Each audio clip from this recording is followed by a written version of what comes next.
Maaga akong nagising noong umagang yon bago pa sumikat ang araw. Ang maliit na bahay ay nalunod sa isang katahimikang kasindilim ng ulap na tanging binasag lang ng mahinang tiktak ng orasan. Nang dumampi sa malamig na sahig ang aking mga paa, ay nanginginig ako at masakit ang aking likod na tila pasan ko ang bigat ng buo kong edad. Matanda na ako at alam ko iyon. Pero may mga araw na hindi ka maaaring maging mahina. Kahit isang saglit lang. Ngayon ang araw ng pagbasa ng habilin ni Ka Esteban, ang nakatatanda kong kapatid na habambuhay kong iginalang, kinatakutan, minahal at kinasuklaman ng sabay-sabay. Simula nang yumao siya, ang puso ko ay tila isang lumang silid na hindi na umaalingaw-ngaw ang tunog ng kahoy. At ngayon, babasahin na nila ang lahat ng iniwan niya para sa lahat, maliban sa akin. Umupo ako sa mesa, humigop ng kapeng barako na ubod ng pait, kapeng gawa sa malamig na tubig poso at sa kaunting dangal na natitira pa sa akin. Sa dingding, nakasabit pa rin ang luma naming litrato. Si Ka Esteban na nakasuot ng maliwanag na damit, may kumpiyansang ngiti, at ako, ang karpinterong may gasgas na damit at may hawak na martilyo. Ilang taon akong nag-isip na wala akong kailangan sa kanya, maliban sa isang yakap noong siya ay nabubuhay pa. Pero ngayong wala na siya, hindi ko maintindihan kung bakit masakit ang aking dibdib sa tuwing naririnig ko ang pangalan niya. Sa labas, sa bakuran, 3 beses nang tumilaok ang tandang ni Aling Carmen.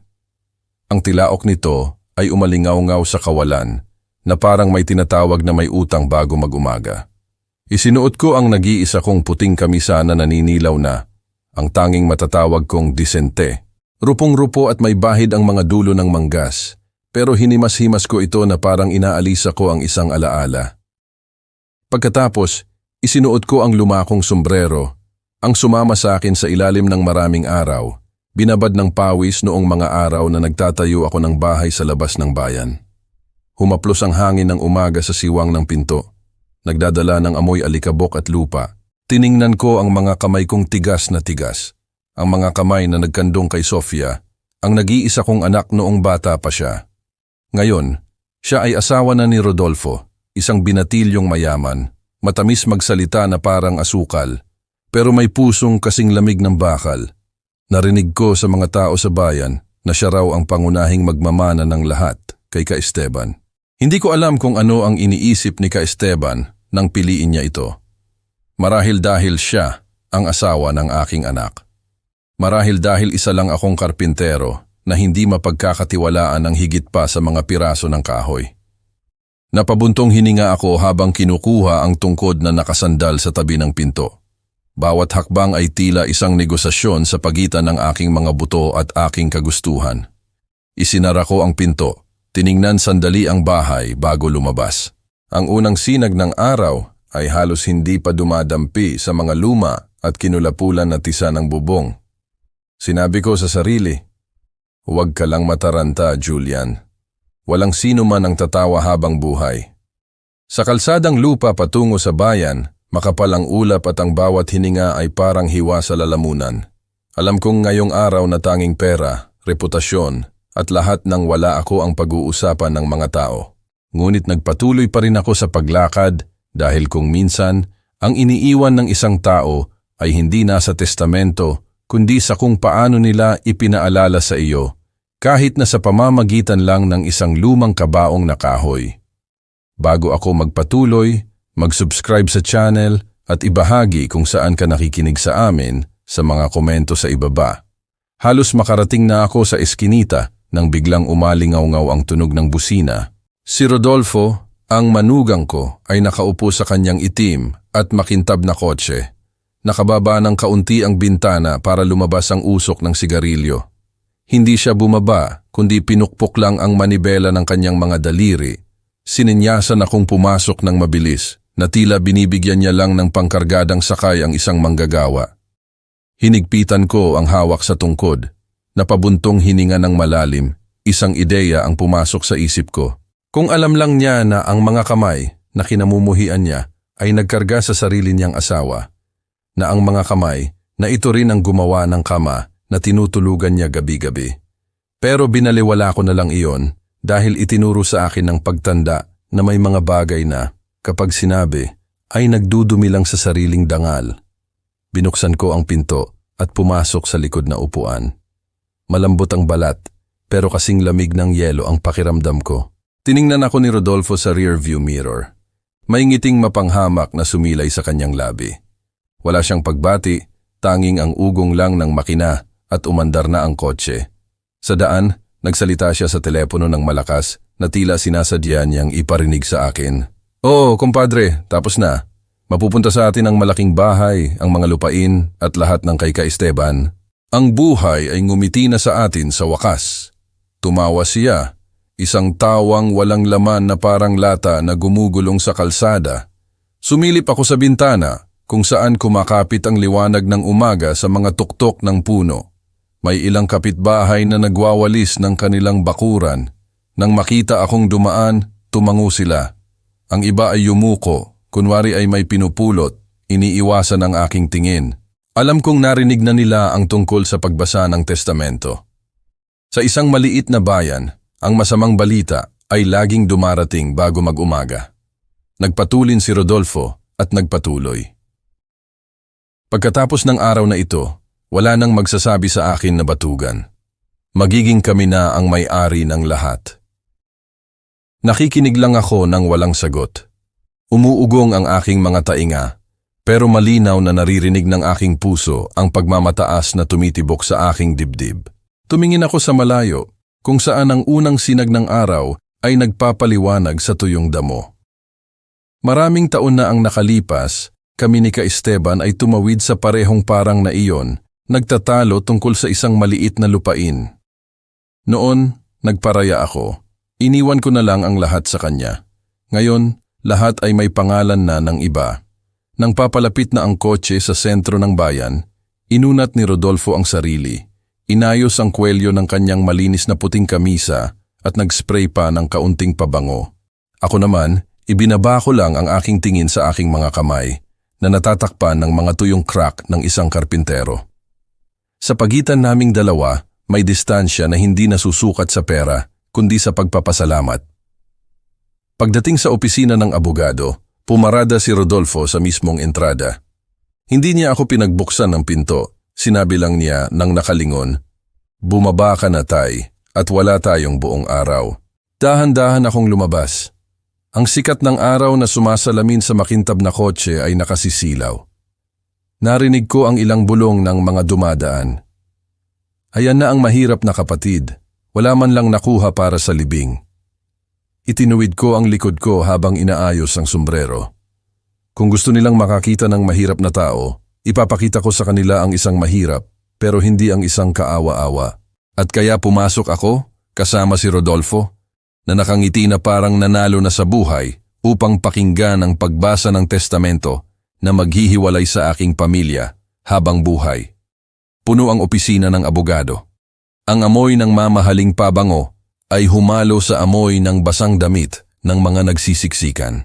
Ang puting ilaw mula sa kisame ay bumaba na parang isang reflektor sa bawat mukha na naghihintay na sila ay swertehin. Umupo si Rodolfo sa unang hilera, katabi ni Isabel, ang aking anak, na nakasuot ng eleganting damit na hindi ko pa nakita na isinuot niya para umuwi. Ako ay tumayo lang sa likod, nakasandal sa aking tungkod, sinusubukang maghanap ng lugar, pero walang nagbigay ng upuan. Marahil inisip nila na dumaan lang ako. Ang boses ng abogado ay umalingaw-ngaw, malalim at mabagal na parang kampana ng simbahan. Sa ngalan ni Ginoong Esteban Reyes, magpapatuloy tayo sa pagbasa ng testamento. Lahat ng nasa silid ay tumahimik. Ang boses niya ay umugong habang inililista ang bawat ari-arian.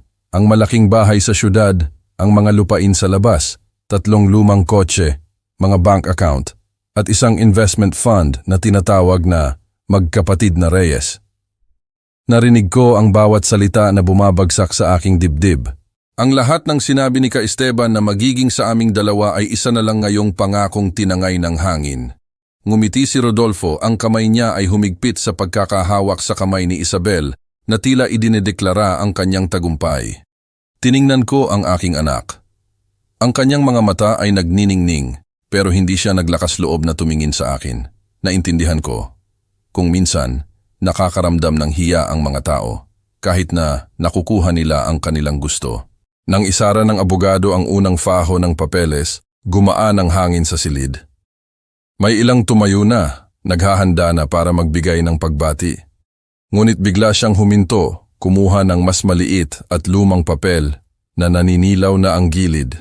Sumilay ang isang ngiting hindi ko maintindihan at, sa wakas, para sa kanyang nakababatang kapatid, si Ginoong Julian Reyes, iniiwan niya ang isang antigong kabaong na kahoy. Ang silid ay nalunod sa isang sandali ng katahimikan at pagkatapos ay sumabog sa tawanan. Ang mga tawa nila ay parang mga kutsilyong humihiwa sa aking tainga. Ibinalik ni Rodolfo ang kanyang ulo, tumatawa ng mas malakas kaysa kaninuman, habang pinapalo ang katabi at sinasabi, "Aba, patay na." May sense of humor pa ang matandang Esteban. Hindi ako tumawa, naramdaman ko lang na lumamig ang aking puso. Tiningnan ko ang aking mga kamay. Naalala ko ang araw na binigyan ko si Ka Esteban ng unang kahon na kahoy na ginawa ko. Sinabi niya sa akin, "Julian, may mga kamay ka para gumawa, hindi para magtago." Ngayon, siya mismo ang nag-iwan sa akin ng isang kabaong. Nagpatuloy ang abogado sa malalim na boses. Ang kabaong ay ibibigay agad sa benepisyaryo. Lumapit si Rodolfo sa tainga ni Isabel at bumulong. Kahit papaano, magagamit iyan para itago ang mga pako sa kanyang talyer. Pareho silang natawa ng mahina. Sumandal ako sa tungkod, tumayo at naglakad para pumirma. Ang bawat hakbang ay parang martilyong pumupukpok sa kahoy ng kabaong. Nang matanggap ko ang kabaong, nanginginig ang aking mga kamay, hindi dahil sa pagod, kundi dahil sa bigat. Kasing bigat ito ng buo kong nakaraan. Sa paligid, ang mga tingin ay sumusunod sa akin.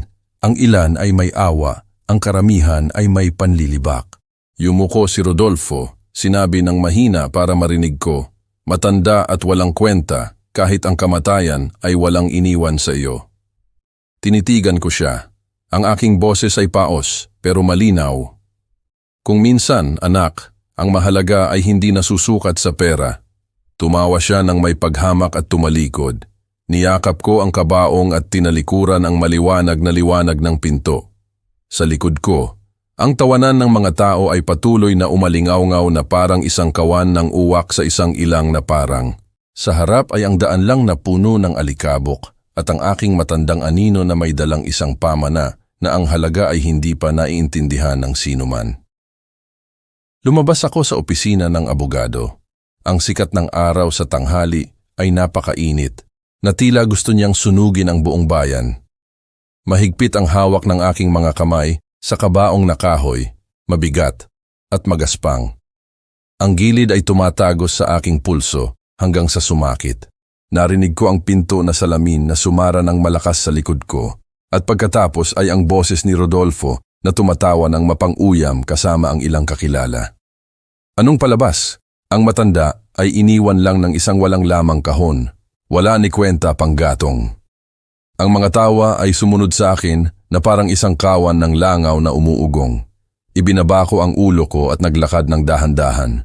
Ang bawat sapatos na tumatama sa sementadong kalsada ay parang sarili kong puso na tumitibok sa aking dibdib. Sa buong buhay ko, bilang isang karpintero, alam kong kilalanin ang magandang kahoy mula sa hungkag sa loob, pero hindi ko kailanman naramdaman ang isang kabaong na kasing bigat ng tingin ng paghamak ng aking manugang. Huminto ako sa ilalim ng lilim ng isang punong mangga sa tapat ng gusali. Ang anino ay nagpabahid sa aking lumang kamisa. Tumingin ako sa salamin at nakita ko si Rodolfo na nakikipagkamay, tumatawa, nag-uusap, na parang bagong mana lang niya ang isang trono. At ang aking anak na si Isabel, nakatayo sa tabi niya, hindi naglakas loob na tumingin sa labas. Sa isang saglit nagtagpo ang aming mga tingin. Mabilis siyang yumuko. Alam ko, nahihiya siya, at iyon ay mas masakit kaysa anumang insulto. Isang babaeng hindi ko kilala ang dumaan. Itinuro niya ang kabaong at nagtanong ng mahina sa kanyang kaibigan. Nasa loob, kaya niyan ang mga abo? Tumawa ang isa at sumagot, "Hindi ate, ang nasa loob niyan ay kahihiyan." Narinig ko ang lahat pero hindi ako sumagot. Ang katahimikan ng isang matanda ay mas mabigat kaysa anumang protesta. Idinikit ko ang kabaong sa aking dibdib at humarap sa pangunahing kalsada. Malakas ang ihip ng hangin, ang alikabok ay humalo sa pawis, nagpainit sa aking mga mata. Ang bawat taong nakakasalubong ko ay tumitingin sa akin. Walang nagsasabi ng anuman, pero naintindihan ko na sa kanilang isip, pareho sila ng tanong. Bakit isang kabaong lang ang iiwan ni Ka Esteban sa kanya? Sa isang lugar na tulad nito, hindi kailangan ng kutsilyo para saktan ang isang tao, sapat na ang isang tingin. Pagdating sa paradahan, nakita ko si Rodolfo na nagbubukas ng pinto ng kanyang kotse, nakasandal sa upuan, nakangiti pa rin. Dumaan ako sa tabi niya at hindi man lang siya nag-abala na itago ang kanyang paghamak. Ingatan mo ang iyong kayamanan, Tay. Baka mabulok yan bago ka pa mabulok. Huminto ako sandali. Hindi dahil sa galit, kundi dahil sa awa.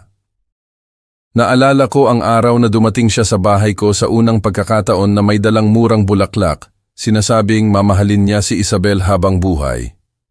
Ang pangakong iyon ay parang isang biro ngayon. Sumagot ako ng mahina, sana maintindihan mo balang araw na ang bulok ay hindi laging nasa kahoy. Kumunot ang kanyang noo, hindi niya naintindihan. Nagpatuloy ako sa paglakad, iniiwan sa likod ang kanyang tawang mapanghamak. Ang lumakong pick-up ay nakaparada ilang kalye ang layo, luma at natuklap na ang pintura. Pero ang makina ay gumagana pa rin ng maayos dahil inayos ko ito ng sarili kong mga kamay, hindi tulad ng puso ng mga tao. Inilagay ko ang kabaong sa likod na upuan, tinali ito ng isang lumang lubid. Ang sikat ng araw ay pumasok sa bintana, tumatama sa magaspang na ibabaw ng kahoy, nagpapakita ng bawat crack, bawat grain ng panahon. Hinawakan ko ang ibabaw ng kabaong, bumubulong. Kung ito lang ang iniwan mo sa akin, kapatid, sana itago mo man lang ang iyong katotohanan. Pagkatapos umupo ako sa manibela at pinaandar ang luma kong pick-up. Ang makina ay umalingaw-ngaw ng malinaw, paos na parang boses ng isang matanda na nagtiis ng sobra. Ikinabig ko ang aking ulo para tumingin sa likod. Nakita ko si Rodolfo na pumasok sa kanyang mamahaling kotse, nakangiti sa kausap niya sa telepono. Ang dalawang sasakyan ay umusad sa magkaibang direksyon, ang isa sa ilalim ng ginintuang sikat ng araw ng pagmamataas, ang isa sa isang ulap ng tahimik na alikabok, at sa alikabok na iyon, tanging ang mahinang pag-vibrate lang ng kahoy sa tabi ko ang naririnig ko, na parang hininga ng nakaraan na tumatangging magpahinga. Ang pickup ko ay umuugong habang umaandar sa baku-bako at pulang alikabok na kalsada. Sa malayo, naririnig ko pa rin ang ugong ng sports car ni Rodolfo na nagiiwan ng usok na tila isang matagal na kayabangan. Hindi ako lumingon sa likod, nag-focus lang ako sa daang puno ng lubak sa harap ko.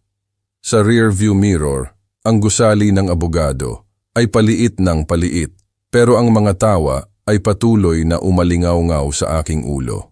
Ang uri ng tawa na kahit ang isang buong buhay na paliligo ay hindi kayang linisin. Pagdaan ko sa palengke sa pasukan ng bayan, maraming tindera ang tumingala. Isang matanda na nagtitinda ng inihaw na mais ang nagsabi ng mahina, "Tingnan mo siya, si Mang Julian." Sabi nila, isang walang lamang kahon lang ang iniwan sa kanya. May isa pang sumagot, "Kawawang tao, kahit ang sariling dugo ay ayaw sa kanya." Narinig ko ang bawat salita, pero nanatili akong nakatingin sa harap. Sa bayang ito, ang kahihiyan ay hindi nawawala sa paglipas ng panahon, kundi nagpapasa-pasa lang sa bibig na parang barya na nahulog sa sahig. Ang hangin ay humampas sa windshield, nagdadala ng amoy usok at sikat ng araw na parang nasusunog. Pakiramdam ko ay mabigat ang aking mga balikat, hindi dahil sa kabaong, kundi dahil sa mga alaala. Naalala ko noong kami ni Ka Esteban ay mga bata pa, nagbibisikleta papuntang ilog para mangisda. Noon, lagi niyang sinasabi, "Balang araw, Julian, yayaman tayo. Ako ang gagawa ng pera at ikaw ang gagawa ng kahoy. Kailangan natin ang isa't isa." Naniwala ako sa mga salitang iyon, hanggang sa nakalimutan niya ang pangako na hatiin ang lahat nang dumating ang kayamanan. Dumating ako sa aming maliit na kalye kung saan ang mga bahay na may bubong na yero ay nagpapakita na ng paglipas ng panahon.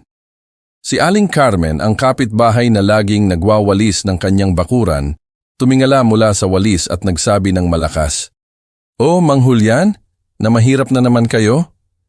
Tumango lang ako ng bahagya. Kung minsan hindi kailangan ng salita ang sagot.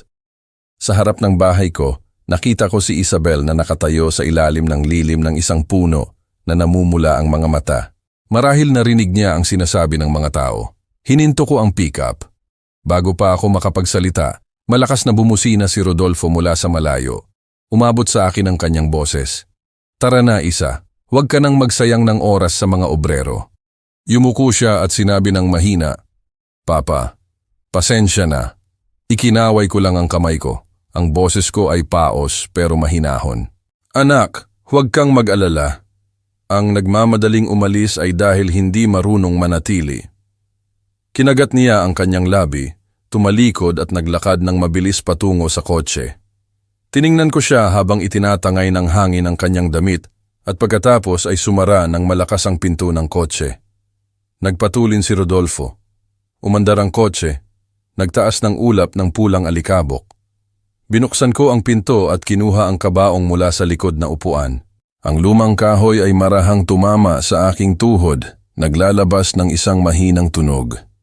Iniwan ko ito sa bakuran, pinunasan ang pawis ko. Ang maliit kong bahay ay simple pero mapayapa. Amoy pino, amoy langis ng makina, amoy totoong buhay. Sa isang sulok, ang mesa na ginawa ko para kay Ka Esteban ay nandoon pa rin, natatakpan ng alikabok. Tiningnan ko iyon at pagkatapos ay tiningnan ang kabaong. Parehong gawa ng aking mga kamay, pero ang isa ay minahal at ang isa ay pinagtawanan. Kinaladkad ko ang kabaong papasok. Isinara ng hangin ang pinto sa likod ko. Sa labas, tumakbo at sumigaw ang mga bata. Ang mga manok ay kumakak. Ang tunog ng kampanilya ng bisikleta ay umalingaw-ngaw sa malayo. Mga pang-araw-araw na tunog na ngayon ay parang kakaiba. Umupo ako sa isang silya. Ang aking kamay ay nakadampi pa rin sa takip ng kabaong. Wala na akong nararamdamang galit sa aking puso. Tanging isang tahimik na tanong lang ang umalingaw-ngaw. Kung ito ang huli mong iniwan sa akin, Ka Esteban, ano ang gusto mong matutunan ko? Nang gabing iyon, malakas ang ihip ng hangin laban sa bubong na yero. Nagdadala ng amoy lupang basa at malalayong tahol ng aso. Nakaupo ako ng mag-isa sa tahimik na bahay. Ang tanging kasama ko ay ang kumukurap-kurap na apoy ng lampara ng langis sa ibabaw ng mesa. Ang kabaong na kahoy ay nakasandal sa isang sulok. Ang anino nito ay humaba sa sahig na parang isang natutulog na hayop. Hindi ko maalis ang aking tingin dito. Simula nang dalhin ko iyon, pakiramdam ko ay may isa pang kaluluwa sa bahay. Hindi ito nagsasalita, hindi ito gumagalaw, pero patuloy itong nakatingin sa akin. Naghainan ako ng isang tasa ng itim na kape. Sumandal ako sa silya na kahoy, ang aking kamay ay bahagyang nanginginig dahil sa lamig na pumasok sa bintana. Tiningnan ko ang maliit na apoy sa lampara, naaalala ang aking mga araw ng kabataan. Noon kami ni Ka Esteban ay mayroon lang kaming sarili naming mga kamay. Ako ang nagtatrabaho sa kahoy, siya ang nagdadala ng mga libro. Naisip ko na magtatayo kami ng isang malaking talyer ng magkasama kung saan siya ang magdadala ng mga kwenta at ako ang hahawak ng sipilyo. Pero dumating ang pera. Ang pera ay laging dumarating para subukan ng mga tao. Bumili si Ka Esteban ng mga lupain, bumili ng mga kotse, bumili ng mga kaibigan, at unti-unti niyang nakalimutan na nangako siyang ibabahagi ang lahat sa kanyang nakababatang kapatid. Hindi ko siya sinisisi o hindi bababa sa inisip ko na hindi na. Pero ngayong gabi, tinitingnan ng kabaong na iyon, pakiramdam ko ay kasing bigat ng puso ko noong natanggap ko ang balita ng kanyang pagkamatay nang hindi man lang nakapagsalita. May napakaraming bagay na hindi namin nasabi sa isa't isa. Napakaraming beses na pinili ko ang katahimikan sa halip na humingi ng katarungan. Mas malakas ang ihip ng hangin sa beranda. Nagpatalsik sa apoy ng lampara. Hinarap ng liwanag ang lumang litrato na nakasabit sa dingding. Dalawang batang magkapatid, ang isa ay nakangiti, ang isa ay seryoso. Tumayo ako at lumapit sa kabaong. Idinampi ko ang aking kamay sa takip na kahoy. Malamig, tuyo, at matigas ito na parang kamay ng aking kapatid sa kabaong noong araw na inilibing namin siya. Bumulong ako ng mahina. Ka Esteban, kung ito ang huli mong biro, panalo ka. Hindi pa rin kita maalis sa isip ko. Tumalikod ako at naglakad papunta sa bintana, sa labas. Ang liwanag ng buwan ay bumagsak sa mahihirap na bubong. Nakita ko ang anino ng aking anak sa kabilang kalye. Ang bintana ng kanyang silid ay nakabukas pa rin. Marahil hindi pa bumalik si Rodolfo. Bigla kong tinanong ang sarili ko kung tiningnan ako ni Ka Esteban tulad ng pagtingin ko sa aking anak. Isang ama na walang magawa, nakikita kung paano lumalayo ang kanyang anak araw-araw. Bumalik ako sa mesa, kinuha ang susi na ibinigay sa akin ng abogado at hinawakan ito sa aking kamay sandali. Maliit at kinakalawang ito, walang espesyal. Maaari kong buksan ang kabaong ngayon, pero ano ang naghihintay sa loob? Pera, isang piraso ng papel, o tanging ang kawalan? Bigla kong naalala ang mga salita ni Kamateo, ang matandang kapitbahay na laging nakaupo at naninigarilyo sa ilalim ng puno. Huwag mong hamakin ang maliliit na bagay, Julian. Kung minsan, sila ang nagtatago ng pinakamalaking bagay. Itinago ko ang susi sa ilalim ng unan at hinipan ko ang lampara. Sa dilim, narinig ko ang silbido ng hangin sa bubong, ang pagkaskas ng sahig na kahoy, na tila may naglakad ng dahan-dahan. Ipinikit ko ang aking mga mata. Sinusubukang matulog, pero ang imahe ng kabaong ay patuloy na lumalabas sa aking isip. Nagniningning ng bahagya na parang baga.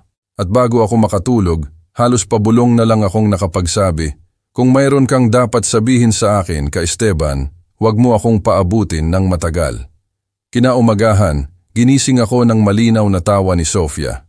Naglalaro siya sa beranda, inuupuan ang kanyang manika sa silyang kahoy, na ginawa ko 10 taon na ang nakalipas.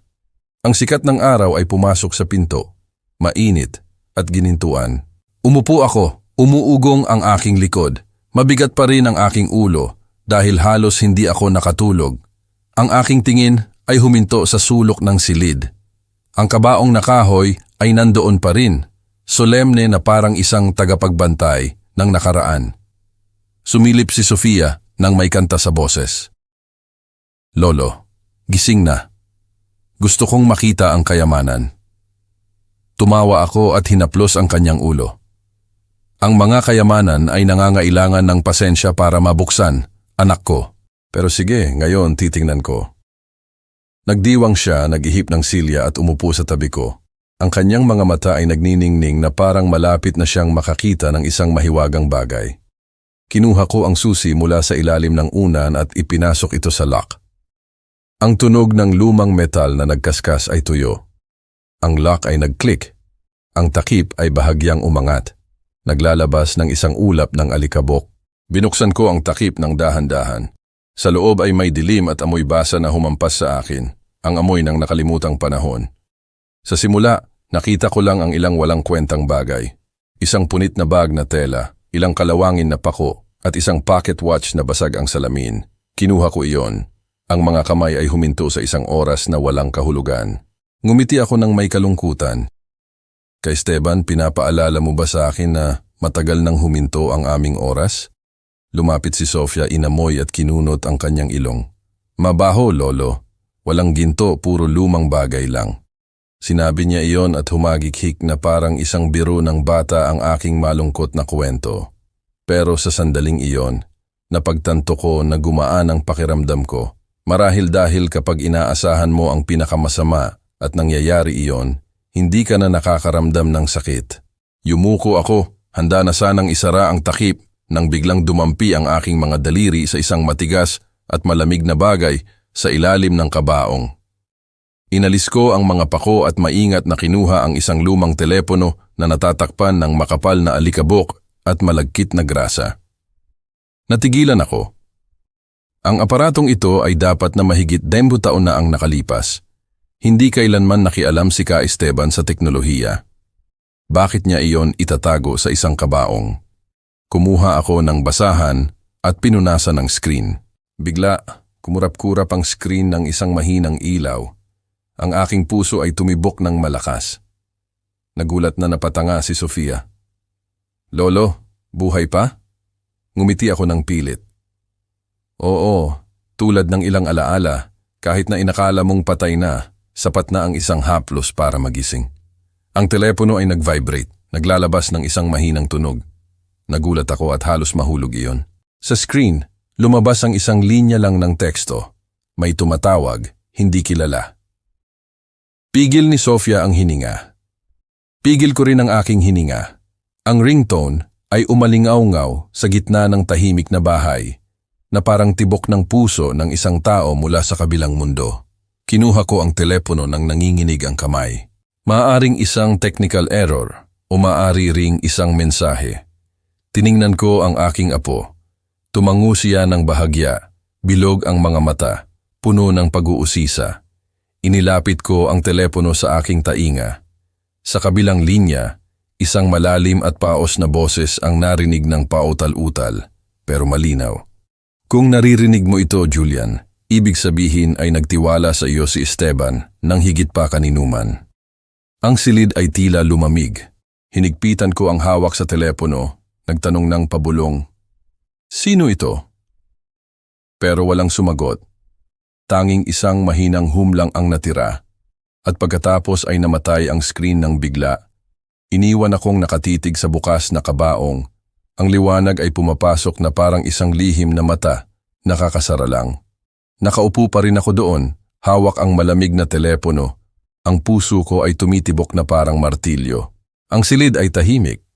Tanging ang orasan lang sa dingding ang umaandar, nagpapaalala sa akin na totoo ang nangyari. Kinurot ako ni Sofia ng mahina sa manggas. Malaki ang mga mata. "Lolo, boses ni Tito Esteban yon." Lumunok ako, sinusubukang pilitin ang isang ngiti para pakalmahin siya. "Hindi, anak ko, baka may nagbibiro lang." Pero sa loob, mabigat ang ngiti na iyon, ang boses na iyon. May isang bagay na nakakatakot na pamilyar dito, hindi dahil sa tono kundi sa paraan ng pagkakasabi ng taong iyon sa aking pangalan. Julian, mabagal, malalim, at puno ng tiwala, tulad ng pagtawag sa akin ni Ka Esteban sa tuwing inuutusan niya ako ng isang mahalagang bagay. Inilagay ko ang telepono sa mesa, pero ang aking mga mata ay nakadikit pa rin sa itim na screen. Bumulong si Sofia. "Buksan mo ulit, Lolo. Gusto kong marinig ulit." "Wag na muna, anak ko. Ang natutulog, hindi dapat gisingin ng 2 beses sa isang araw." Tinakpan ko ang kabaong ng kumot. Sinusubukang pakalmahin ang sarili ko. Pero hindi nagtagal. Muling nag-vibrate ang telepono. Sa pagkakataong ito, mas malakas. Ang buzz ay tumatama sa aking dibdib. Sa screen, lumabas ang teksto. Papasok na mensahe ng boses. Kinagat ko ang labi ko at pinindot ang makinig. Ang parehong boses mula kanina ay tumunog ulit, nag-pause. Bawat salita ay binibilang sa katahimikan. Kung nakikinig ka, ibig sabihin ay naniwala si Esteban na sapat kang malakas para malaman ang katotohanan. Huwag kang matakot. Lahat ay nagsisimula sa kabaong. Ilagay mo ito sa ligtas. Huwag mong sabihin kaninuman at huwag kang magtiwala kay Rodolfo. Pigil ko ang aking hininga. Ang bawat salita ay tumatagos sa aking isip. Pagkatapos, naputol ang signal. Tanging isang mahabang hum lang ang natira. Naparalisa ako. Ang telepono ay nadulas sa aking kamay at nahulog sa sahig ng may mahinang tunog. Natatakot na tumingin sa akin si Sofia at nagtanong ng mahina, "Lolo, sino si Rodolfo?" Sumagot ako ng mahina, "Siya ang asawa ng iyong mama."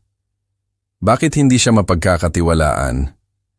Napabuntong hininga ako at ang nanginginig kong kamay ay humaplos sa kanyang buhok. Dahil may mga tao na kapag may pera sa harap nila, nakakalimutan nila kung sino ang dugong umaagos sa kanilang puso. Dinala ko ang bata sa bakuran, sinabi kong makipaglaro siya sa aso. Nang bumalik ako, umupo ako sa harap ng kabaong.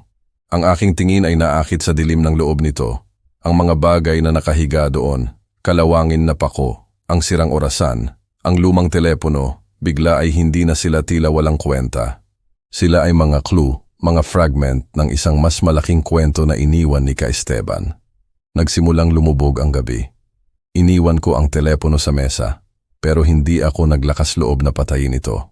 Sa dilim, ang liwanag ng screen ay kumikislap paminsan-minsan na parang isang mata na naghihintay na tingnan ko ng diretso.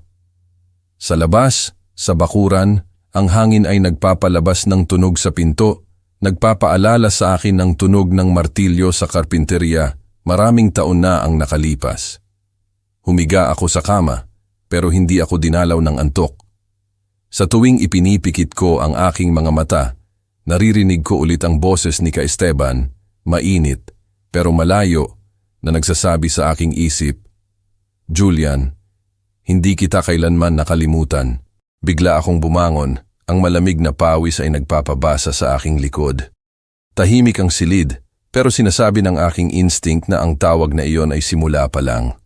At ang gustong mahanap ni Ka Esteban ay naghihintay pa rin sa isang lugar na nakatago sa dilim o sa loob ng parehong kabaong na pinagtawanan ng lahat.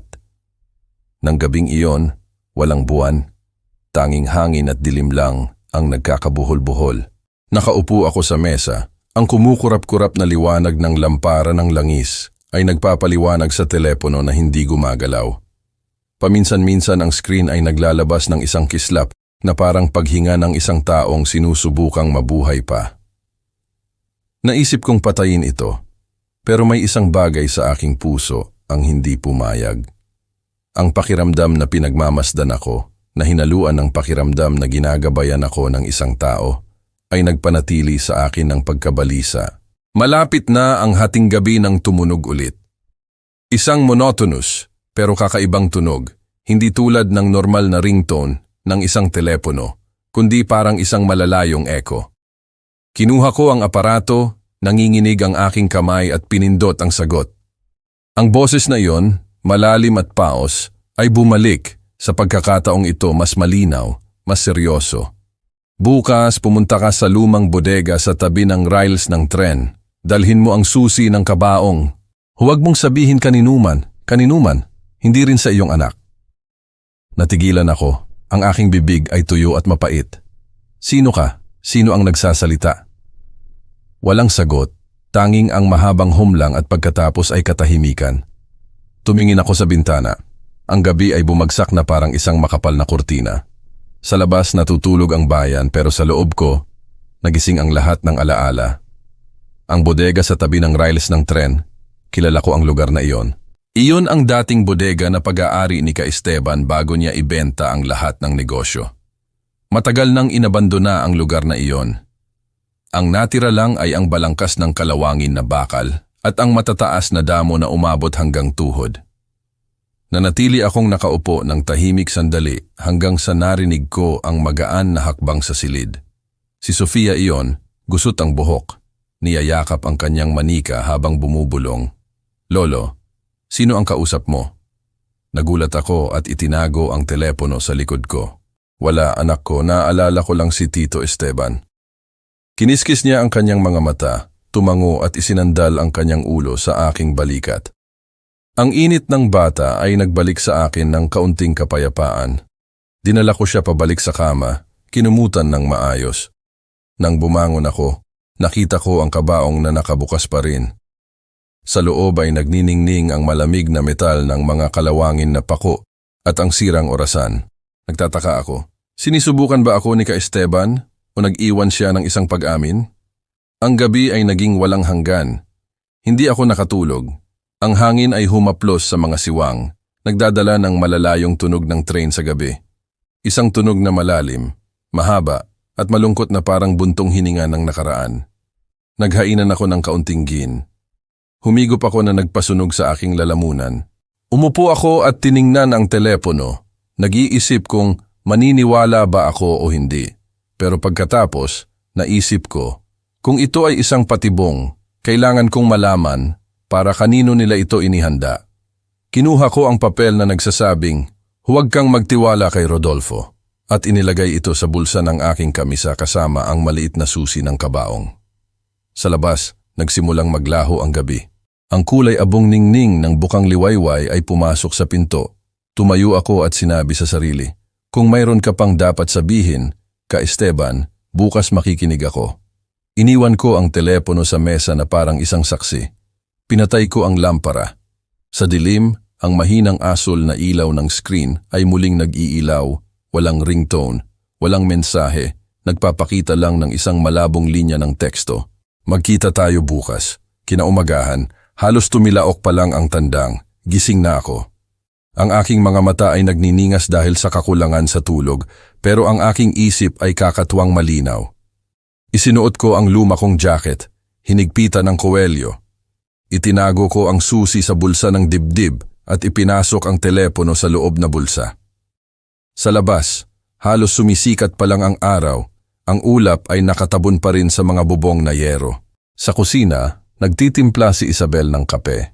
Ang kanyang boses ay paos na tila umiyak siya kagabi. Tiningnan niya ako nang may bahid ng pagtataka. Saan ka pupunta ng maaga, Papa? Pilit akong ngumiti at dahan-dahang sumagot. Sa sementeryo bibisitahin ko ang libingan ni Tito Esteban. Matagal na akong hindi nakakapunta. Tumango siya nang hindi na nagtanong pa. Alam kong inisip niya na pupunta ako para maghanap ng kapayapaan pagkatapos ng kahihiyan noong nakaraang araw. Pero wala akong sinabi pa dahil kung minsan, ang katotohanan ay napakakaiba na nakakatakot ito sa mga tao. Lumabas ako sa bakuran. Malamig. Ang amoy ng basang lupa ay humalo sa amoy ng kape. Tumakbo si Sofia sa likod ko. Niyakap ang kanyang manika na may braid na magulo at ang mga mata ay nagniningning. Lolo, sasama ako sa iyo. Gusto kong batiin si Tito Esteban. Yumuko ako at niyakap siya, nakaramdam ng kirot sa puso. Hindi, mahal ko, sandali lang ako ngayon. Pagbalik ko, ikukwento ko sa iyo kung ano ang sinabi sa akin ni Tito Esteban, ha? Tumango siya at sumigaw habang papalayo ako. Huwag mong kalimutan na dalhan ako ng bulaklak, ha? Oo, ipinapangako ko. Lumabas ako sa kalye. Tinakpan ng ulap ang lahat. Ang araw ay nakatago pa rin sa likod ng mga kulay abong ulap. Ang pamilyar na tunog ng makina ng kotse ay nagpalingon sa akin. Mula sa kanto, ang itim at makintab na kotse ni Rodolfo ay papalapit ng dahan-dahan na parang isang hayop na naghihintay. Bumaba ang bintana. Ngumiti siya ng may matamis pero malamig na boses. Saan ka pupunta ng maaga, Tay? Naghahanap pa rin ng kayamanan sa iyong walang laman na kahon. Sumagot ako ng kalmado. Sa isang lugar na hindi mo kailanman maiintindihan. Nagtaas siya ng kilay. Si Esteban, anong kabalintunaan, hindi ba? Iniwan niya ang lahat sa akin at ipinagtatanggol mo pa rin siya. Wala akong sinabi. Tumalikod lang ako. Nagkibit balikat siya, kunwari ay tumatawa, pero sa kanyang mga mata ay sumilay ang isang kislap ng hinala. Sumakay ako sa pick-up ko at pinaandar ito. Sa rearview mirror, nakita ko siyang nakatayo doon. Ang mga kamay niya ay nasa bulsa. Ang kanyang mga mata ay sumusunod sa akin. Kinuha ko ang daang lupa na lumabas sa bayan, pero hindi ako mapakali. Sa bawat kurba, tinitingnan ko ang salamin. Sa unang beses, walang tao. Sa pangalawa, tahimik ang lahat. Pero sa pangatlong kurba, nakita ko ang kislap ng mga headlight sa malayo, nakakabit sa akin. Si Rodolfo. Bilis ng tibok ng puso ko. Sinubukan kong magpabagal. Pagkatapos, lumiko ako sa daan na pumapalibot sa Cañaveral.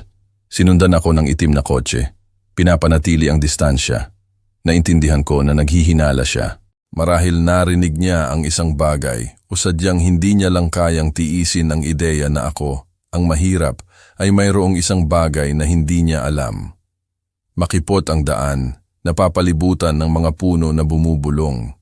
Nagmaneho ako ng dahan-dahan para isipin niyang hindi ko napansin. Pagdating sa kurba malapit sa inabandona na bodega, bigla akong nagpatulin at pumasok sa isang maputik na eskinita sa pagitan ng dalawang pader na ladrilyo. Pinatay ko ang makina, huminto sa dilim. Ang hangin ay humihip sa bubong na yero, kalawangin na parang isang bulong. Pagkatapos ng isang sandali, narinig ko ang kanyang kotse na dumaan. Nakita ko ang liwanag na humarap sa pasukan ng eskinita at pagkatapos ay nawala. Inilabas ko ang hangin. pero isang masamang kutob ang lumaki sa aking dibdib. Ano man ang makita ko ngayon. Ang anino ni Rodolfo ay hindi aalis sa kwentong ito. Hinigpitan ko ang hawak sa susi sa aking bulsa, ang malamig na metal laban sa aking mga daliri. Sa harap ko, ang lumang bodega ay lumabas mula sa ulap, na may mga pader na may mantsa, butas-butas ang bubong at ang pintuan na metal na natuklap ang pintura na may nakasulat na numero 27. Lumapit ako, sinasabi ng mahina na parang isang panalangin. Ka Esteban, dumating na ako. Ngayon sabihin mo sa akin, ano ang gusto mong makita ko? Tumayo ako sa harap ng pintuang bakal na kalawangin. Ang numerong 27 na nakapinta ng puti ay halos nabura na. Halos hindi na makita na parang isang lumang alaala. Ang hangin ay humihip mula sa railes ng tren, nagdadala ng amoy metal, amoy basa, at lamig na nagpatindig ng balahibo ko. Hinigpitan ko ang maliit na susi sa aking kamay. Basa sa pawis ang palad. Sa malayo, ang silbato ng unang tren ay umalingaw-ngaw. Mahaba at malalim na parang isang tawag mula sa nakaraan. Ang kalawangin na lock ay nagpumiglas sa bawat pagpihit, naglalabas ng matinis na squeak. Kinailangan kong gamitin ang parehong kamay, tinutulak ng buong lakas, hanggang sa bigla, sa isang crack, sumuko ang lock. Ang mabigat na pinto ay bumukas ng may chirp, naglalabas ng isang bugso ng lumang alikabok na nagpainit sa aking mga mata. Ang mahinang liwanag mula sa labas ay pumasok, nagpapakita ng isang madilim na espasyo na puno ng mga anino. Pumasok ako, ang amoy ng lumang langis, kalawangin na bakal, at panahon ay humampas agad sa akin. Ang lupa ay natatakpan ng makapal na alikabok na ang bawat hakbang ay nagiiwan ng malalim na bakas. Ilang gagamba ang nagmadaling tumakbo sa mga beam, ang kanilang mga web ay nakatakip sa mga sulok ng bubong. Binuksan ko ang maliit na flashlight na dala ko. Ang nanginginig na liwanag ay humarap sa isang hilera ng nabubulok na bariles na kahoy at huminto sa gitna ng silid. Doon sa gitna, may 3 baul na metal na nakalagay ng magkahanay, kasing laki ng kalahating katawan ng isang tao. Bawat isa ay nakaukit ng malaking E, isang kasanayang stroke kahit na kinain na iyon ng kalawang. Huminto ako. Mabilis ang tibok ng puso ko. Ang E, si Ka Esteban, hindi ito maaaring maging coincidence. Sa ibabaw ng isang mesang kahoy na malapit at natatakpan ng alikabok, ay may isang sobre na naninilaw. Lumapit ako, hinipan ang manipis na layer na nakatakip sa papel. Lumabas ang isang linya ng teksto na nakasulat sa pamilyar na handwriting na bahagyang nakahilig, para kay Julian. Binuksan ko iyon nang nanginginig ang mga kamay. Sa loob ay may nakatiklop na papel. Ang letra ay nagmamadali, ang tinta ay bahagyang tumatakbo. Kapatid, kung binabasa mo ito, ibig sabihin ay umalis na ako sa mundong ito. Huwag kang matakot at huwag kang magalit sa akin. Ang tunay na kayamanan ay wala sa ipinagmamalaki ni Rodolfo. Nandito iyon sa iyong mga kamay, ang nag-iisa na pinagkakatiwalaan ko para hindi masira ng kasakiman ng lahat. Iprotekta mo iyon at patawarin mo ako dahil nakalimutan ko ang pangako na ginawa natin sa isa't isa. Hinawakan ko ang papel. Masakit ang puso ko. Patawarin mo ako. Ang salitang iyon ay parang isang kutsilyo pero parang gamot din. Paulit-ulit ko iyong binasa. Ang bawat stroke ay parang kamay ng aking kapatid sa aking balikat pagkatapos ng maraming taon ng katahimikan. Malakas ang ihip ng hangin, nagpapayanig sa papel. Tinaas ko ang aking ulo at tumingin sa paligid. Ang liwanag ng flashlight ay dumaan sa bawat baul na bakal. Ang bawat isa ay tila naglalaman ng isang nakakulong na hininga. Hindi ko binuksan ang mga iyon. Hindi pa ito ang tamang oras. Natatakot ako na kung gagawin ko iyon, mawawala ang kaunting pananampalataya na natitira sa akin na ito ay panaginip lang. Umalis ako, sumandal sa pader, huminga ng malalim. Sa sandaling iyon, isang mahinang tunog ang narinig mula sa labas, ang cracks ng mga gulong sa graba. Pinatay ko ang flashlight. Ang puso ko ay kumirot. Sa siwang ng nakabukas na pinto, nakita ko ang liwanag ng mga headlight na humarap sa lugar at huminto.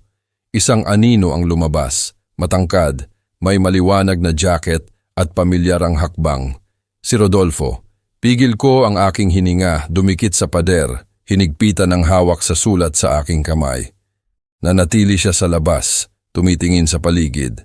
Pagkatapos ay sinindihan niya ang isang sigarilyo. Ang usok ay lumulutang papasok sa siwang. Ang amoy ng tabako ay humalo sa amoy ng lumang bakal. Halos mabulunan ako. Nanatili siya doon ng matagal na parang may hinihintay. Narinig ko ang paulit-ulit na click ng kanyang lighter at pagkatapos ay ang kanyang boses, halos isang bulong lang na dinala ng hangin. Alam kong nandito ka, matanda, huwag kang magtago. Ipinikit ko ang aking mga mata. Pinatay ng hangin ang flashlight, iniwan akong mag-isa kasama ang 3 maalikabok na baul. At ang mensahe na umaling-awngaw sa aking isip. Iprotekta mo siya. Huwag mong hayaan na sirain ng kasakiman ang lahat. Sa labas, nakatayo pa rin si Rodolfo, pasensyoso na parang isang taong nakaamoy ng pera. Alam kong ang laro na iniwan ni Esteban ay nagsisimula pa lang. Pigil ko ang aking hininga sa dilim. Ang aking likod ay nakasandal sa malamig na pader. Sa labas, nakatayo pa rin si Rodolfo. Naglalakad pabalik-balik na parang isang hayop na mandaragit. Ang kanyang mga hakbang ay tumutunog sa graba. Paminsan-minsan naririnig ang tunog ng pagbagsak ng abo ng kanyang sigarilyo. At pagkatapos ay katahimikan. Ramdam ko ang usok na pumapasok sa siwang, ang pamilyar na amoy ng tabako, ang amoy ng kayabangan at kasinungalingan. Tiningnan ko ang sulat sa aking kamay. Ang mga salita ni Esteban ay nanginginig sa ilalim ng namamatay na liwanag ng flashlight. Kung mahahanap ka ng kasakiman, malalaman mo ang gagawin. Isang kilabot ang tumakbo sa aking likod. Nakita na ito ng aking kapatid. Marahil iyon ang dahilan kung bakit iniwan niya ang sulat na ito. Hindi para makahanap ako ng ginto, kundi para subukan ang mga nabubuhay pa. Sa labas, marahang pinalo ni Rodolfo ang pintuang metal. Ang kanyang boses ay umalingaw-ngaw, hinihila ang mga salita. Hala, matanda. Alam kong nandyan ka. Kung mayroon man sa loob, akin din iyon. May utang sa akin si Esteban. Ipinikit ko ang aking mga mata, huminga ng malalim. Sa aking puso ay may takot, sakit at isang mapait na tawa. Ang taong pinakamamahal ni Esteban ay siya ring taong gusto ngayong maghukay ng kanyang libingan para makakuha pa ng kaunting pakinabang. Mahigpit niyang hinila ang handle. Ang pinto ay nag-squeak. Nagulat ako at mabilis akong gumapang sa likod ng mga baul na bakal, nagtago sa dilim. Ang pinto ay bahagyang bumukas. Ang liwanag ng isang flashlight ay humarap sa loob, dumaan sa alikabok sa ibabaw ng mesa, dumampi sa 3 baul at huminto kung saan ako nakatayo. Pigil ko ang aking hininga, ang aking kamay ay mahigpit na humahawak sa tungkod na kahoy na laging dala ko. Pumasok si Rodolfo, ang kanyang mga sapatos ay pumipisa sa makapal na alikabok ng may tuyong tunog. Tumawa siya ng may paghamak, binaba ang boses. Kaya ito pala ang sekreto ng matanda, isang libingan na bakal. Narinig ko kung paano niya pinalo ang takip ng isa sa mga baul at pagkatapos ay isang singhap ng galit. Nakakandado, syempre, matandang kuripot kahit patay na. Narinig ko siyang huminga ng malakas at pagkatapos ay tumunog ulit ang kanyang boses. Sa pagkakataong ito, mas mahina pero puno ng hinala. Kung may nahanap man ng gunggong na si Julian, hindi niya iyon ilalayo. Ang puso ko ay tumibok ng malakas. Umikot siya, pagkatapos ay huminto malapit sa pinto, na natiling tahimik ng matagal. Pakiramdam ko ay inaamoy niya ang hangin na tila sapat na ang amoy ng aking takot para ilantad ako. Nginatngat ko ang aking mga ngipin, sinusubukang panatilihin ang aking paghinga ng mas mabagal hanggat maaari. Sa wakas tumawa siya, isang tawang kasing lamig ng yelo. Huwag kang mag-alala, matanda. Maaga o huli, lahat ng tinatago mo ay magiging akin. Lumabas siya. Ang pintuang metal ay sumara. Iniwan akong nasa isang makapal na katahimikan.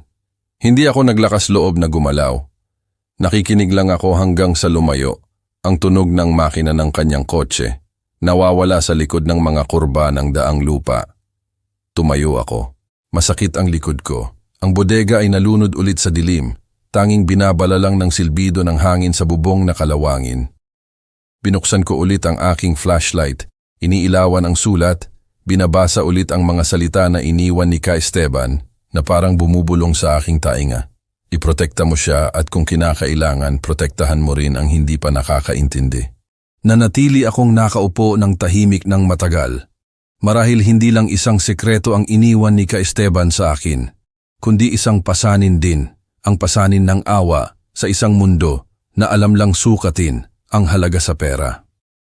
Itinago ko ang sulat sa aking bulsa, ikinandado ang bodega at nang lumingon ako, tiningnan ko ang kulay abong langit. Isang unang sinag ng liwanag ang sumilay sa horizon. Bumulong ako na parang nagpapadala ng mensahe sa aking kapatid. Nakita ko na, Ka Esteban. Ang gusto mong protektahan ay marahil hindi ginto, kundi ang bahagi ng pagkatao na natitira pa sa amin. Kinaumagahan, nagising ako noong ang langit ay natatakpan pa rin ng ulap.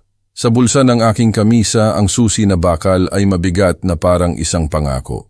Ang 6 na numero, 15703, ay umikot sa aking ulo buong gabi hanggang sa tumagos ang unang liwanag sa kurtina. Hindi ko alam kung naghahanap ba ako ng kayamanan o sinusundan ko lang ang anino ng aking yumaong kapatid. Pero sa isang bagay sigurado ako. Kung mayroon pang dapat sabihin si Ka Esteban, ngayon ay maririnig ko ang lahat. Nagmaneho ako ng luma kong pick-up palabas ng bayan. Ang daan patungo sa lugar ng bodega ay disyerto. Tanging ang hangin lang ang nagdadala ng amoy langis ng makina at kalawangin na bakal.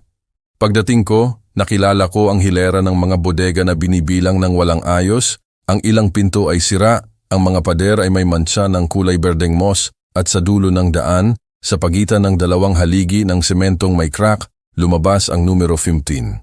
Ang numerong nakaukit sa aking alaala mula sa sulat kagabi. Ang pinto ng bodegang ito ay iba sa 27. Ang metal dito ay mas bago, mas malaki at matibay ang lock. Ipinasok ko ang susi.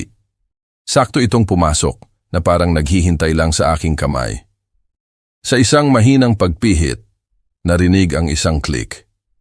Bumukas ang pinto at lumabas ang isang malamig na hangin na nagpatindig ng balahibo ko. Sa loob, ang isang mahinang ilaw ay nagpapaliwanag sa 3 malalaking kabaong na kahoy na natatakpan ng mga lona. Lumapit ako at hinila ang unang lona. Sa ilalim ng layer ng alikabok, nagniningning ang isang kislap ng ginintuang metal. Natigilan ako. Mga ingot ng ginto na nakasalansan ng maayos na parang mga ladrilyo. Hinila ko ang pangalawang lona. Ito ay mga fadyo ng dolyar, nakatali ng goma, na may mga selyo ng internasyonal na bangko. Ang huling kabaong nang buksan ko. Tanging isang lumang kwaderno na balat at isang maliit na litrato lang ang nilalaman. 2 binata, ako at si Ka Esteban, nakatayo sa harap ng aming unang karpinterya. Kinuha ko ang kwaderno at binuksan ito. Ang papel ay naninilaw, ang letra ay nakahilig at nanginginig, pero ang bawat linya ay malinaw. Julian, kung binabasa mo ito, marahil wala na ako para humingi ng tawad. Nagkamali ako. Nakalimutan ko ang pinakamahalaga nating pag-aari, ang tiwala at kapatiran. Hinayaan kong gabayan ako ng pera habang pinapanatili mong buhay ang apoy. Nang mapagtanto ko, huli na. Ang ginto dito ay hindi para kay Rodolfo o kay Isabel. Iiwan ko ito sa iyo, ang nag-iisa na nakakaalam ng halaga ng mga kamay na gumawa nito. Kung papatawarin mo ako, gamitin mo ito para itayo ulit ang ating talyer. Kung hindi, ilibing mo na lang ito kasama ko. Napaupo ako. Nanginginig ang kwaderno sa aking mga kamay. Lumabo ang aking mga mata. Lumalabas na hindi lang isang kapalaran ang iniwan ni Ka Esteban sa akin, kundi pati na rin ang kanyang sariling pagkakasala. Nakabalot sa mga makintab pero malamig na ingot ng ginto. Nanatili akong nakaupo ng matagal. Ang liwanag na pumapasok sa isang maliit na butas ay nagpapaliwanag sa lumang litrato. Doon, nakangiti si Ka Esteban habang ako ay seryoso, hawak ang aking martilyo. Hinaplos ko ng mahina ang mukha na yon at sinabi ng mahina, "Napakatagal ng inikot mo. Bumalik lang sa parehong lugar, Ka Esteban. Ang talyer ang lugar kung saan kami pinakamasaya. Humaplos ang hangin sa bubong na yero na nagpabalik ng isang pahina ng kuwaderno hanggang sa dulo. Sa ilalim ay may isang karagdagang linya na may ibang letra. Mas mahina, mas nagmamadali. Kung mahanap ka ni Rodolfo, dalhin mo siya sa Bodega 15. Doon niya matatagpuan ang aral na hindi mabibili ng pera. Tinaas ko ang tingin ko nang nagulat. Ang hangin sa labas ay tila humihip ng mas malakas, nagdadala ng pamilyar na tunog ng makina ng kotse na papalapit.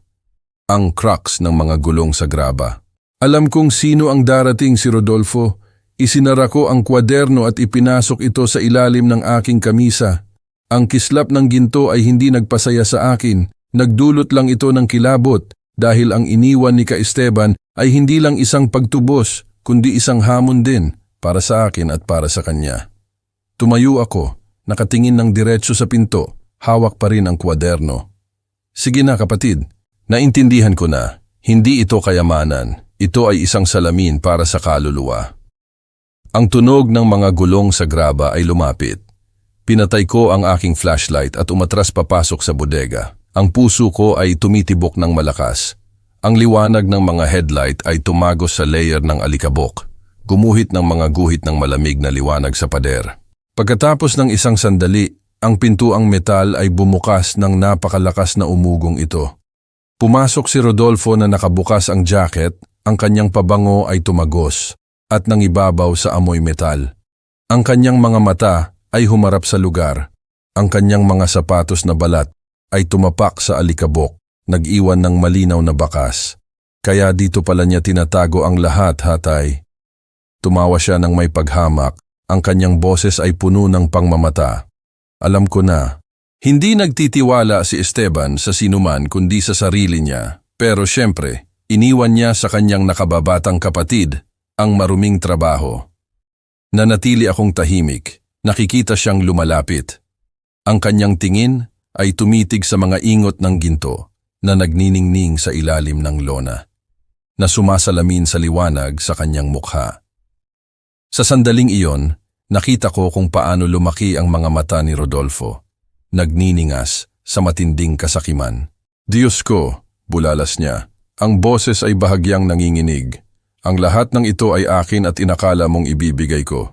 Hindi ito akin at hindi rin ito sa iyo, Rodolfo, dahan-dahan kong sinabi. Ang aking boses ay malalim na parang lumang kahoy.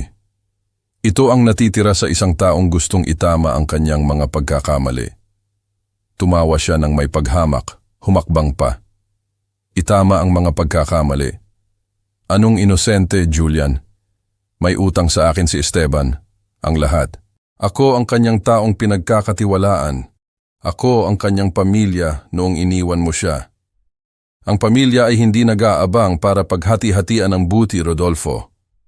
Sumagot ako nang hindi inaalis ang tingin sa kanya.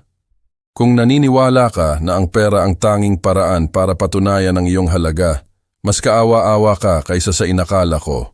Sumugod siya sa akin, hinawakan ako sa kwelyo ng kamisa. Ang kanyang boses ay isang ungol. Nagsasalita ka na parang mas kilala mo siya kaysa sa akin. Hindi ka hihigit pa sa isang mediocre na karpintero na nabubuhay sa awa. Ako naman, nagtrabaho ako para kay Esteban. Alam ko kung gaano karaming sekreto ang mayroon siya. Hinayaan ko siyang magsalita dahil kung minsan hindi kailangan ng depensa ang katotohanan. Ipinapakita lang nito ang sarili sa galit ng sinungaling. Nang bitawan niya ako, kinuha ko ang kwaderno na balat at inihawak ito sa harap niya. Ito ang huling salita ni Ka Esteban. Sabi niya, kung mahanap ka ni Rodolfo, dalhin mo siya sa bodega numero 15. Huminto siya. Ang kanyang mga mata ay nagniningning. Isa pang bodega. Tumango ako. Doon mo matatagpuan ang bahagi na nararapat sa iyo. Tumawa si Rodolfo na umalingaw-ngaw sa mga pader na metal. Kung gayon, hindi ko na kailangang makipagtalo pa sa iyo. Dalhin mo ako doon, matanda. Tiningnan ko siya. Isang kakaibang pakiramdam ang lumaki sa akin, isang halo ng takot at awa. Alam ni Ka Esteban na darating si Rodolfo, inayos niya ang lahat. Ang Bodega 15, Ang lugar na naglalaman ng aral na hindi mabibili ng pera. Sige na, sinabi ko ng mahina. Pero tandaan mo, Rodolfo, kung minsan hindi mo makikita ang hinahanap mo, kundi ang kailangan mo. Hindi siya nakinig. Ang kanyang mga mata ay nakadikit sa baul ng ginto. Ang kanyang tingin ay nagmamadali. Kumuha siya ng ilang maliliit na ingot at inilagay ang mga iyon sa kanyang bulsa. Pagkatapos ay sininyasan niya ako ng kamay para umusad. Dali, dalhin mo ako sa bodegang iyon. Naglakad ako nang dahan-dahan patungo sa pinto. Ang aming mga hakbang ay umaling-awngaw ng magkasama na parang dalawang magkasalungat na tibok. Ang isa ay sa matanda, mabagal dahil sa bigat ng puso, at ang isa ay sa binata na tumatakbo sa isang ilusyon. Nang isara ko ang pinto ng bodega, umangat ang hangin, hinihipa ng manipis na gininto ang alikabok ng sahig. Tumingin ako sa langit at bumulong sa loob. Ka-Esteban, ginagawa ko ang hiniling mo sa akin, pero mangyaring manatili ka lang malapit para maiwasan na madulas ulit ang aming mga kaluluwa. At kaya naglakad ako, ginagabayan si Rodolfo sa daan na iginuhit ng sarili kong kapatid, ang daan patungo sa huling aral. Nagmaneho kami ng tahimik, tanging ang silbido lang ng hangin laban sa salamin at ang ugong ng lumang makina. Si Rodolfo ay nasa tabi ko, nakatingin ng diretsyo. Ang kanyang mga kamay ay mahigpit na humahawak sa manibela na tila natatakot na magbago ang aking isip. Sa tuwing tumatalbog ang kotse, binabato niya ako ng isang tingin ng hinala. Sigurado ka bang alam mo kung saan iyon? Oo, sumagot ako ng walang tono. Makikita mo na lang. Ang daan patungo sa lumang lugar ng bodega ay paikot-ikot. Ang graba ay tumutunog sa ilalim ng mga gulong. Ang liwanag ng paglubog ng araw ay nagpapapula sa langit, tulad ng kislap ng mga ingot na patuloy na iniisip ni Rodolfo. Tiningnan ko siya. Ang kanyang mga mata ay nagniningning sa ambisyon at bigla kong nakita sa kanya ang anino ni Ka-Esteban, ang kapatid na minsan ay hinayaan na takpan ng pera ang pagmamahal. Marahil dahil nakilala niya si Rodolfo bilang isang batang bersyon ng kanyang sarili, kaya niya iniwan ang huling aral na ito. Ang bodega numero 20 ay hiwalay sa pangunahing hilera. Maliit ito, nakatagilid. May mantsa ang mga pader at butas-butas ang bubong na yero.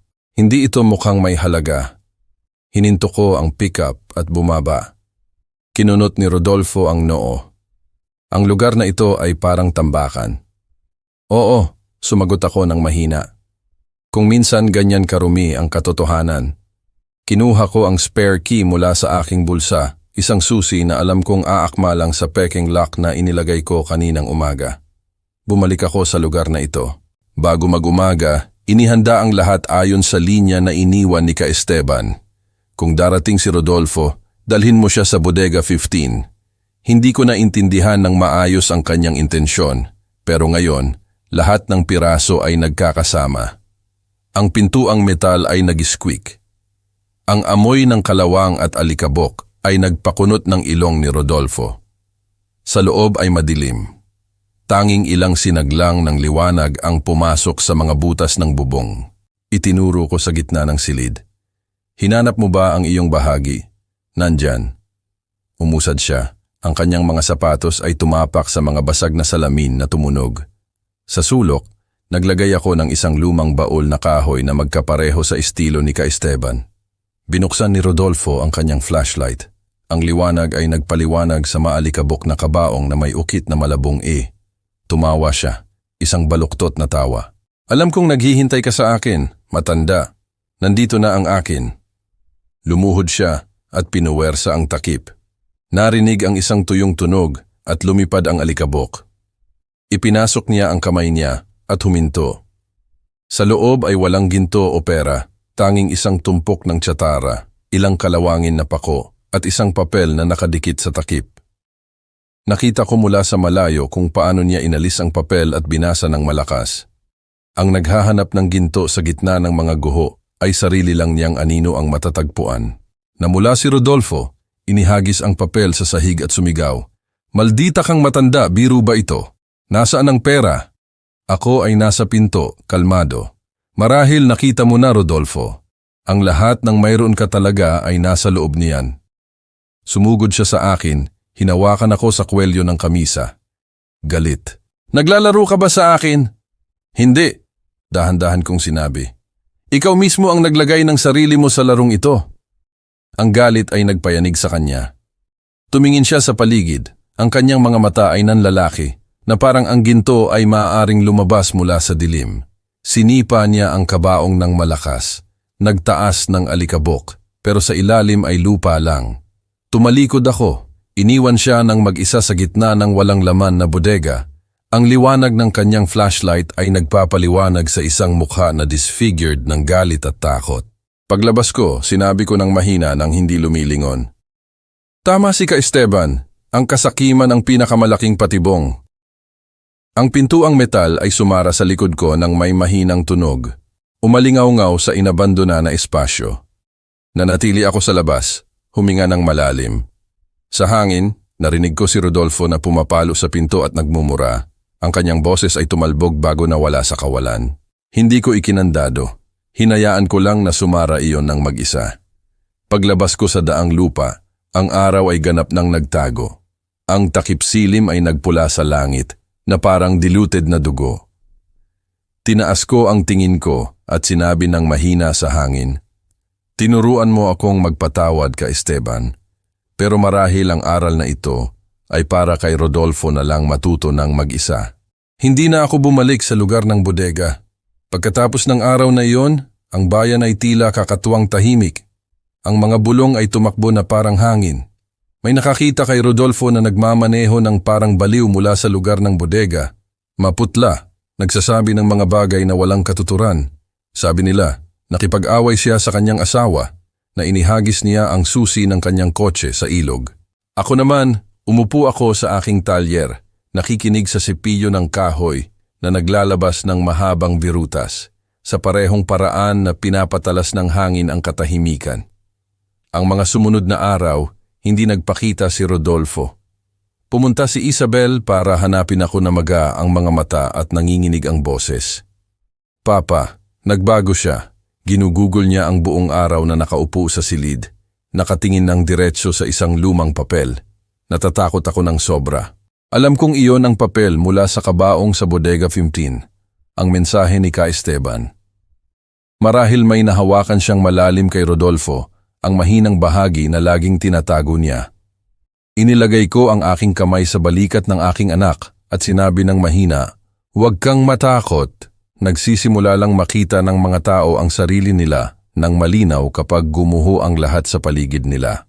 3 linggo pagkatapos, narinig ko ang balita na ibinenta ni Rodolfo ang halos lahat ng ari-arian ni Ka Esteban para mag-invest sa isang proyekto ng pagmimina ng pilak sa Sonora. Tumawa ang mga tao sa bayan ng may kapaitan. Ang mga gago ay laging naniniwala na ang swerte ay walang kamatayan. Wala akong sinabi. Tiningnan ko lang ang piraso ng kahoy sa aking kamay at nagpatuloy sa pag-ukit. Para sa akin, ang pagbagsak ng isang tao ay hindi nagsisimula sa pagkabigo, kundi sa sandaling huminto siyang makaramdam ng hiya. Pagkatapos, isang hapon, habang inilalagay ko sa frame ang isang drawing ni Sofia, may kumatok sa pinto ng may pagmamadali. Si Isabel iyon, naliligo sa luha, mahigpit na humahawak sa isang pahayagan sa kamay. Papa, inaresto si Rodolfo. Sabi nila, nag-commit siya ng fraud. Ginamit niya ang pera para mag-falsify ng mga dokumento. Nag-evade siya ng mga utang. Nahulog ang pahayagan sa sahig. Ang headline ay, nakaimprenta sa bold, negosyante, arestado dahil sa milyonaryong fraud. Nanatili akong nakaupo ng tahimik. Nakikita ang aking anak na gumuho, umiiyak. Wala akong naramdamang kasiyahan. Tanging isang bigat lang sa dibdib. Si Rodolfo ay nahulog sa eksaktong butas na hinukay niya. Ang totoo, walang sino man ang kailangang magparusa sa kanya. Ginawa na iyon ni Ka Esteban sa salamin na iniwan niya. Nang gabing iyon, lumabas ako sa likod bahay. Ang hangin ay humihip sa lumang puno ng lemon. Ang bagong buwan ay nakasabit sa itaas, manipis at malamig. Kinuha ko sa aking bulsa ang sirang orasan na iniwan ni Ka Esteban sa kabaong at pinunasan ang alikabok. Ang mga kamay ay huminto pa rin sa 12:15, eksaktong oras na huminto ang lahat. Sinabi ko ng mahina, Nakikita mo ka, Esteban? Ang lahat ay bumalik sa lugar nito. Tinuruan mo akong tumahimik. Tinuruan mo akong maghintay. Tinuruan mo akong hindi kailangan ng paghihiganti at ngayon ang katahimikan na iyon ay nagsalita para sa akin. Si Isabel at Sofia ay lumipat sa bahay ko pagkatapos noon. Nagdala sila ng ilang maliliit na maleta at malungkot na mga mata. Tumakbo si Sofia sa talyer at niyakap ang aking mga binti. Ang kanyang boses ay malinaw. Lolo, namiss kita ng sobra. Ang bahay na ito ay amoy kahoy na parang kaligayahan. Tumawa ako, niyakap siya, nakaramdam ng tunay na magaan sa aking puso sa unang pagkakataon. Sa labas, nawala ni Rodolfo ang lahat. Reputasyon, pera, kaibigan. Sabi nila, sa kanyang selda, nakaupo siya na nakayuko ang ulo. Mahigpit na humahawak sa isang kwintas ni Sofia. Marahil iyon ang huling bagay na nagpapaalala sa kanya ng kanyang pamilya. Hindi ko na siya kinasusuklaman. Naaawa lang ako dahil ang isang tao ay nagiging tunay na mahirap lang kapag nawala niya ang hindi mabibili. At naintindihan na ni Rodolfo ngayon sa pinakamasakit na paraan. Isinara ko ang pinto ng talyer. Tinitingnan ang dilaw na liwanag na nagmumula sa bintana. Sa katahimikan, naramdaman ko ang init ng aking pamilya at sa isang lugar pakiramdam ko ay narinig ko ang boses ni Ka Esteban na umalingaw-ngaw sa hangin. Naitago mo na ang pinakamahalaga, Julian. Isang umaga ng Mayo, ang maagang araw ay pumasok sa bintana ng talyer. Nagpapaliwanag sa mga birutas ng kahoy na nagniningning na parang gintong alikabok. Kalahati na akong nagpuputol ng isang tabla nang narinig ko ang isang mahinang katok sa pinto. Bumukas ang pinto at pumasok si Isabel, nakasuot ng simple, nakatali ang buhok. Ang kanyang mukha ay mas payat kaysa dati, pero may kakatuwang kalmado na tingin. Sa likod niya si Sofia, may hawak na isang basket ng bagong lutong na pandulse. Ang amoy ng mantikilya at cinnamon ay bumaha sa bahay. Papa, bumalik na ako, sinabi ni Isabel nang pautal-utal ang boses. Iniwan ko ang lagari, nanatiling tahimik sandali at pagkatapos ay binuksan ko ang aking mga braso. Lumapit siya at niyakap ako. Ang yakap na iyon na matagal nang pinigilan ng pagmamataas at kahihiyan. Sinabi ko sa kanya ng mahina, "Ang bahay na ito ay laging bukas para sa iyo, anak." Tumakbo si Sofia sa akin, nakangiti ng maningning. "Lolo, nagdala kami ng tinapay. Si Mama ang gumawa. Ang sarap." Yumuko ako para tanggapin ang basket. Ang matamis na amoy ay nagpainit sa aking puso. Tumingin ang bata sa paligid. Ang kanyang mga mata ay nagniningning. "Ano ang ginagawa mo?" "Inaayos ko ang lumang mesa ni Tito Esteban. May ilang sirang paa. Pwede ko bang pinturahan? Gusto kong pinturahan ng asul na parang langit ngayon." Ngumiti ako at hinaplos ang kanyang ulo. "Oo, anumang kulay ang gusto mo, magiging maganda iyan." Buong umaga ang bahay ay napuno ng tawanan. Si Isabel ay naglilinis. Ako ay nagpapako. Si Sofia ay kumakanta habang nagpipinta. Ang amoy ng bagong pintura ay humalo sa amoy ng kahoy. Lumilikha ng isang fragrance na nagpaalala sa akin ng mga taon na nagtrabaho kami ni Ka Esteban nang magkasama sa ilalim ng parehong bubong na ito. Sa sandaling iyon, naintindihan ko marahil ito ang talyer na gusto niyang itayo ko ulit, hindi lang sa kahoy, kundi sa pagmamahal na muling kumonekta. Paglubog ng araw, umupo kami sa paligid ng mesa, kumakain ng pandulse at umiinom ng kape. Tiningnan ako ni Isabel nang may luha sa mata. "Papa, patawad dahil nanatili akong tahimik noong araw na iyon nang pinagtawanan ka ng lahat.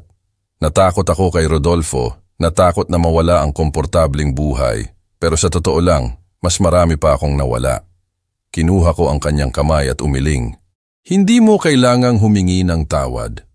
Ang bawat isa ay kailangang lakarin ang sarili niyang landas para maintindihan kung ano ang mahalaga na panatilihin. Ang mahalaga ay bumalik ka sa labas. Sa bakuran, ang hangin ay humihip sa pagitan ng mga punong lemon, nagpapabagsak ng ilang puting bulaklak. Kinuha ni Sofia ang isa at inilagay sa aking kamay. "Lolo, Ang bulaklak na ito ay para kay Tito Esteban. Tiningnan ko ang manipis na talulot at ngumiti. Salamat anak ko, magiging masaya ang iyong tito. Nang lumubog ang araw, sinindihan namin ang isang maliit na kandila at inilagay ito sa lumang kabaong sa sulok ng bahay, kung saan nakatago na ngayon ang litrato ni Ka Esteban at ang kanyang huling sulat.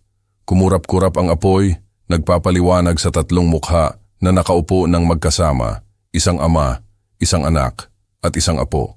Sinabi ko ng mahina, nakikita mo, Ka Esteban, ang pamilya ay muling nagkasama. Sa sandaling iyon, naramdaman ko ang isang malalim na kapayapaan.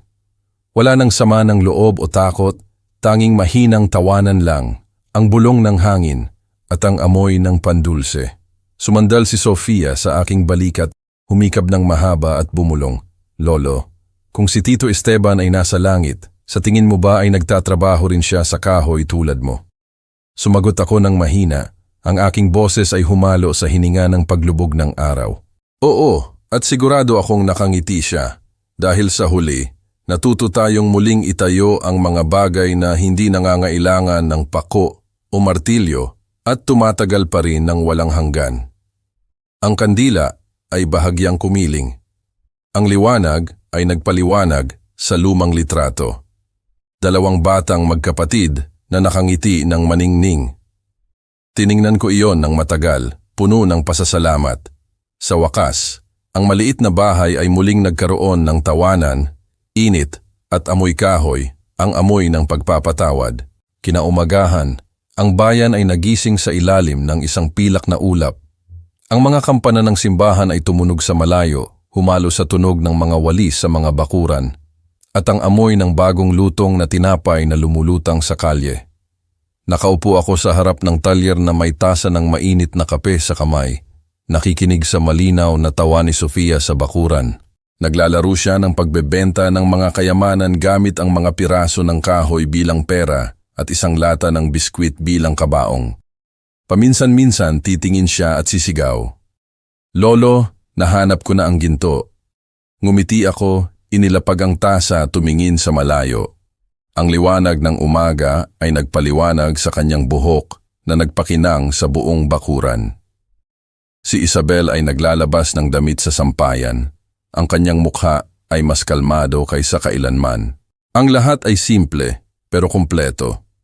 Wala nang mabibigat na anino ng nakaraan na nakatakip sa amin. Sa loob ng bahay, ang lumang kabaong ni Ka Esteban ay nasa sulok pa rin nito. Natatakpan ng isang puting lace na panyo. Sa ibabaw ay ang kanyang litrato na may isang mabait na ngiti, napakaiba sa kaseryosohan ng aking mga alaala. Bawat umaga ay nagsisindi ako ng kandila para sa kanya, hindi para humingi, kundi para ipaalala sa akin na ang pagpapatawad ay isa ring paraan ng pamana. Naalala ko ang huling sulat na iniwan niya sa kuwaderno na balat. Kung papatawarin mo ako, gamitin mo ang natitira para itayo ulit ang ating talyer. Ginawa ko iyon, pero ang itinayo ko ulit ay hindi lang ang talyer, kundi isang tahanan, ang tawanan, ang tiwala sa pagitan ng mga taong nawala sa isa't isa. Tumakbo si Sofia papasok, dala ang kanyang lata ng biskwit, inilagay niya iyon sa mesa. Ang kanyang mga mata ay nagniningning ng matindi. Lolo, may kayamanan din ako tulad ng sayo. At ano ang nasa loob? Tanong ko, tumatawa habang binubuksan ang takip. Sa loob ay tanging ilang piraso lang ng kahoy, isang tuyong bulaklak, at isang piraso ng papel na may sulat bata. Pagmamahal. Tiningnan ko ang salita at nakaramdam ng buhol sa lalamunan. Tumawa ang bata ng may inosente. Isinulat ko iyan tulad ng sa sulat na binasa mo noong isang araw. Sabi ni Tito Esteban, iyan ang pinakamahalaga. Hindi ba, Lolo? Hinaplos ko ang kanyang buhok at sumagot ng mahina. Tama, anak ko, ang pagmamahal, iyan ang tunay na kayamanan. Si Isabel ay nakasandal sa doorframe, nakatingin sa lolo at apo. Ang kanyang mga mata ay basa, pero nakangiti. Naintindihan ko na hindi lang isang aral ang iniwan ni Ka Esteban sa akin, kundi isang pagkakataon din na muling gawin ang aming buhay sa buong pamilya na ito, para ipaalala sa amin na may mga bagay na, kung mawawala, kahit ang lahat ng kayamanan ay walang kahulugan. Pero kung mabawi, kahit ang kahirapan ay nagiging kaligayahan. Nang hapon na iyon, habang natutulog si Sofia Cecilia, binuksan ko ang kuwaderno na balat sa huling pagkakataon. Sa huling pahina, ang tinta ay malabo pero nababasa pa rin. Ang pera ay nawawala, ang dangal ay hindi. Kung kaya mong panatilihin ang iyong kapayapaan, namana mo na ang lahat. Isinara ko ang kuwaderno at inilagay ito sa ibabaw ng kabaong. Pakiramdam ko ay kasing gaan na parang katatapos ko lang tuparin ang isang pangako. Sa labas, ang paglubog ng araw ay nagpapapula sa langit. Ipinikit ko ang aking mga mata. Nakikinig sa hangin na dumadaan sa pagitan ng mga punong lemon. Nakikinig kay Sofia na nagsasalita sa kanyang panaginip. Ang huling narrative voice ay umalingaw-ngaw sa loob ko, malalim at mainit na parang lumang kahoy. Ka Esteban, nag-iwan ka sa akin ng ginto pero ang pinakamahalaga ay ang paraan para mabuhay nang hindi kailangan iyon. Iyan ang tunay na pamana. Ang kandila sa tabi ng litrato ay kumurap-kurap ng mahina, na parang may tumangulang, at ngumiti ako sa aking bahay na amoy kahoy, napapalibutan ng pagmamahal, pagpapatawad at kapayapaan. Ang nag-iisa na kayamanan na hindi kailanman maaaring kunin ng kamatayan. Kung ang kwentong ito ay nakaakit sa iyo, i-like ang video, mag-subscribe sa channel at ibahagi ang iyong mga saloobin sa mga komento. Para makinig sa susunod na kwento, i-click ang box sa kaliwa ng screen. Salamat sa panonood.